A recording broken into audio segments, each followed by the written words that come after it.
நான் புதுசாக ஒரு யூடியூப் சேனல் ஸ்டார்ட் பண்ணலான்னு நினச்சிருக்கேன். அந்த யூடியூப் சேனலுக்கு நான் கொடுத்துருக்கிற பேர் மீனிங்ஃபுல் கிறிஸ்டியன் மினிஸ்ட்ரி, அர்த்தமுள்ள கிறிஸ்தவ ஊழியம்.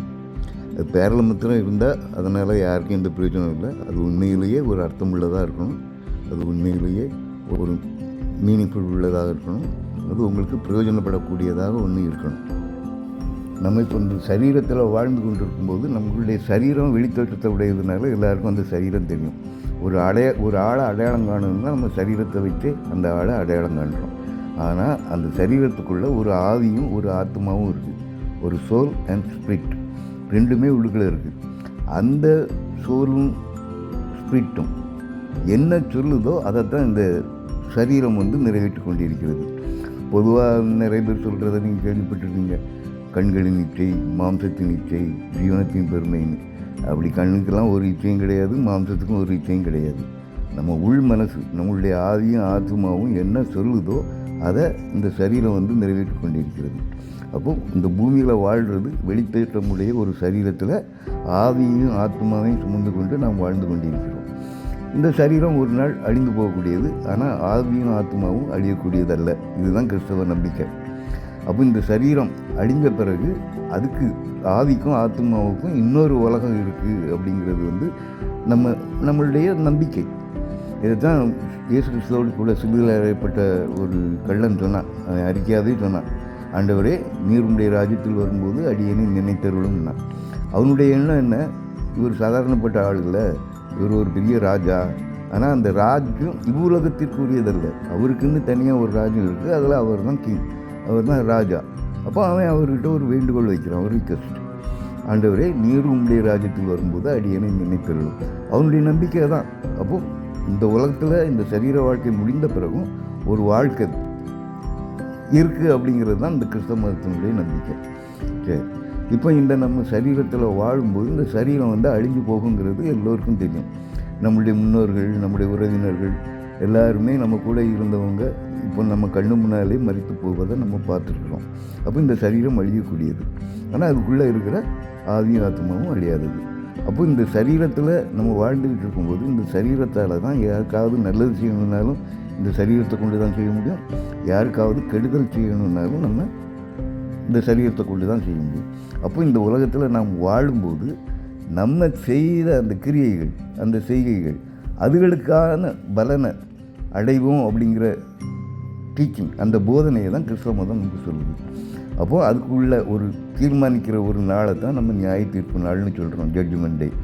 அந்த ஜட்ஜ்மெண்ட் டேயில் நம்ம பாஸ் பண்ணணுங்கிறதுக்காக தான் இந்த உலகத்தில் இவ்வளவு போதனைகளும், நல்லது செய், கெட்டதை செய்யாத, தீமையிலிருந்து விலகி நில்லுன்னு சொல்கிறது எல்லாமே அந்த ஜட்ஜ்மெண்ட் டேயில் நம்ம பாஸ் பண்ணி நம்ம அந்த நித்திய ஜீவனை அடைகிறதுக்கான ஒரு இது.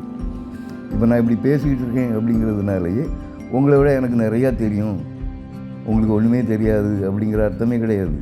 இது நான் என் வாழ்க்கையில் வாழும்போது இந்த வாழ்க்கை நமக்கு ஒரு ரோஜா படுக்கை இல்லை. It's not a bed of full of roses. அப்போ இந்த வாழ்க்கையில் நிறைய போராட்டங்கள், நிறைய எதிர்ப்புகள், நிறைய பிரச்சனைகள், நிறைய சந்தேகங்கள், இப்படி ஏகப்பட்டது இருக்கும். இப்போ இதெல்லாம் கடந்து தான் நம்ம இந்த வாழ்க்கையை முடிக்கணும். அப்போது இந்த சேனல் ஆரம்பித்ததனுடைய நோக்கமே நான் வேதத்தை வாசிக்கும் பொழுது எனக்குள் ஏற்பட்ட சந்தேகங்களையும் என்னிடத்தில் கேட்கப்பட்ட சந்தேகங்களுக்கும் விட காண்றதுக்கு ஒரு முயற்சி தான். நான் அந்த முயற்சியில் வெற்றி பெற்றேன்லாம் நான் கிளைம் பண்ணுறதே இல்லை, அதுக்கு ஒரு முயற்சி. அப்போது நான் பார்த்த, படித்த, கேட்ட, அதிலிருந்து நான் புரிந்து கொண்ட சத்தியம், இதை அடிப்படையாக வச்சு தான் இந்த யூடியூப் சேனலே நான் சொல்ல போகிறேன். அதனால் உங்களுக்கு ஏதாவது சந்தேகம் இருந்துச்சுன்னா நீங்கள் கேட்கலாம். எனக்கு ஏற்பட்ட சந்தேகங்களுக்கும் நான் விளக்கம் சொல்லிட்டு வரப்போகிறேன். இந்த சரீரம் அழியக்கூடியதுன்னு நம்ம பார்த்தோம். இந்த சரீரத்தை கொண்டு தான் அழியாத நித்தியத்தை சம்பாதிக்க முடியும். இப்போ நான் உங்கள்கிட்ட தமிழில் பேசிகிட்டு இருக்கேன், இந்த மொழி அழிஞ்சு போகும். பவுல் இதை குறித்து சொல்லும்போது என்ன சொல்கிறாரு? தீர்க்க தரிசனங்கள் ஆனாலும் ஒழிந்து போகும், அந்நிய பாஷை ஆனாலும் ஒழிந்து போகும், அறிவு ஒழிந்து போகும், எல்லாம் ஒழிந்து போகும் அப்படின்னு சொல்கிறாரு. அவர் சுருக்கமாக சொன்னால், காணப்படுகிறவைகள் அநித்தியமானவைகள், காணப்படாதவைகளோ நித்தியமானவைகள்னு சொல்கிறாரு. அதாவது நம்ம கண்ணில் எதெல்லாம் பார்க்குறோமோ அதெல்லாம் ஒரு நாள் அழிஞ்சு போகும். அப்போ இந்த அழியக்கூடிய சரீரத்தை வச்சு தான் அழியாத நித்தியத்தை சம்பாதிக்க முடியும். இந்த அழியக்கூடிய மொழி, இந்த தமிழ் மொழியை வச்சு தான் உங்களுக்கு பரத்துக்குரிய அந்த நாலேஜ், அந்த அறிவை உங்களுக்கு சொல்ல முடியும். அப்போ அழியக்கூடிய சரீரத்தை வச்சு எப்படி அழியாத நித்தியத்தை நம்ம சம்பாதிச்சு கொள்ள முடியுமோ, அதுபோலவே அழியக்கூடிய இந்த மொழியை வச்சு அழியாத பரத்துக்குரிய அந்த ஞானத்தை நம்ம பெற்றுக்கொள்ள முடியும். அப்போ இந்த சரீரம் அழிஞ்சு போகும்னு பார்த்தோம். அந்த சரீரத்தில் இப்போ உதாரணத்துக்கு எடுத்துக்கிட்டிங்கன்னு வச்சுக்கிட்டீங்களேன், இந்த உலகத்தில் நம்ம வாழும்போது யாருக்காவது ஒருத்தருக்கு நல்லது செய்யணும்னா என்ன செய்வீங்க? ஏதாவது பணம் கொடுப்பீங்க, இல்லைன்னா ஏதாவது கொஞ்சம் சாப்பாடு கொடுப்பீங்க, இல்லைன்னா ஏதாவது ட்ரெஸ் கொடுப்பீங்க. இது மூணுமே அழிஞ்சு போகக்கூடியது. ஆனால் இந்த அழியக்கூடிய பொருளை வச்சு தான் அழியாத நித்தியத்தை சம்பாதிக்க முடியும். அப்போ இந்த உலகத்தில் நம்ம வாழும்போது நமக்கு ஏற்கனவே சொன்னது மாதிரி ஏகப்பட்ட போராட்டங்கள் உண்டு.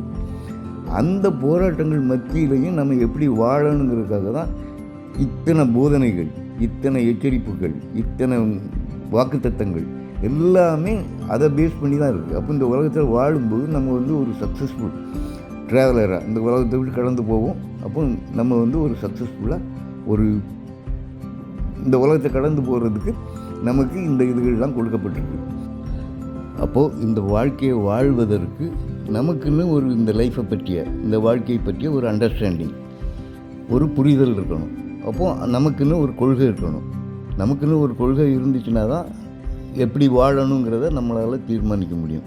அப்போ அந்த கொள்கையை பின்பற்றுறதுக்கு நமக்கு ஒரு தலைவன் வேணும். ஒரு கொள்கை, ஒரு தலைவன், அந்த தலைவனுக்குரிய ஒரு பாதை.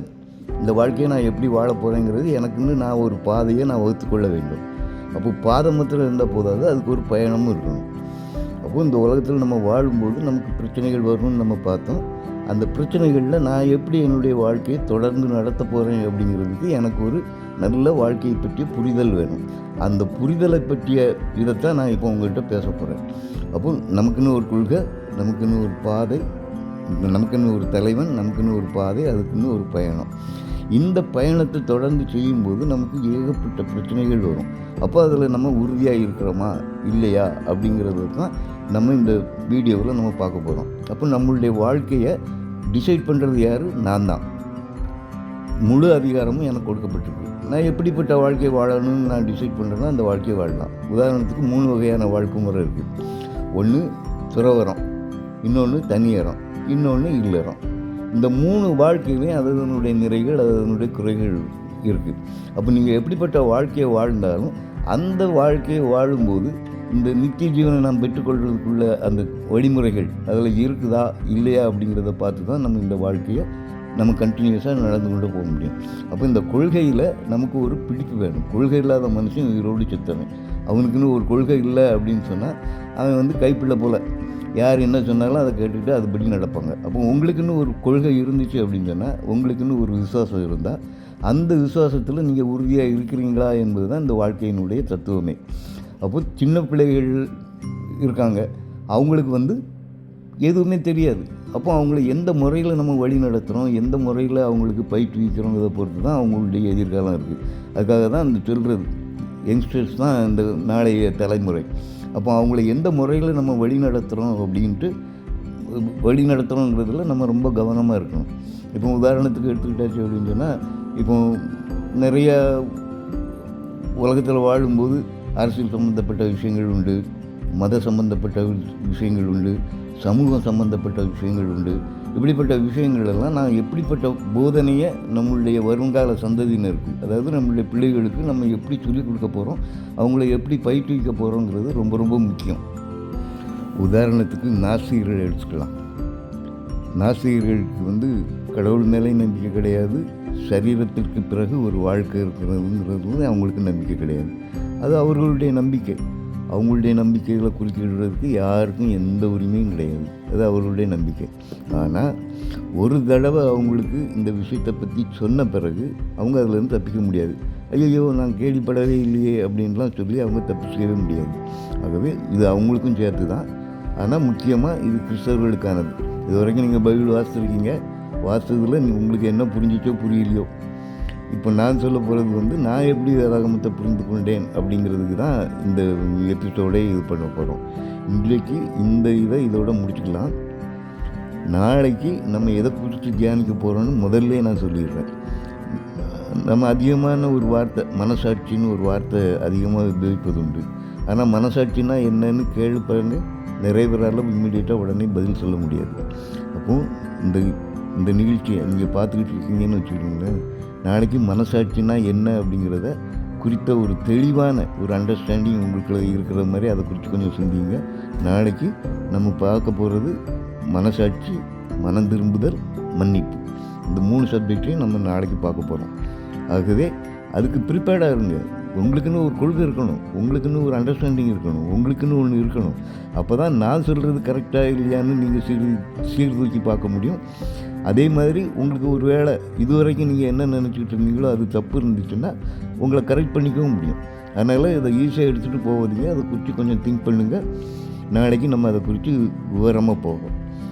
இப்போது நான் இது வரைக்கும் பேசுனது உங்களுக்கு பிடிச்சிருந்துச்சுன்னு வச்சுக்கோங்களேன். நான் முதல்ல சொன்ன மாதிரி இது வந்து ஒரு மெய்டன் அட்டெம்ப்ட். அதனால் உங்களுக்கு பிடிச்சிருந்துச்சுன்னா லைக் பண்ணுங்கள். நீங்கள் லைக் பண்ணுற மாதிரி அது உங்களுக்கு பிடித்தமாக இருந்துச்சுன்னா கண்டிப்பாக யாரு கூடயாவது ஷேர் பண்ணுங்கள்.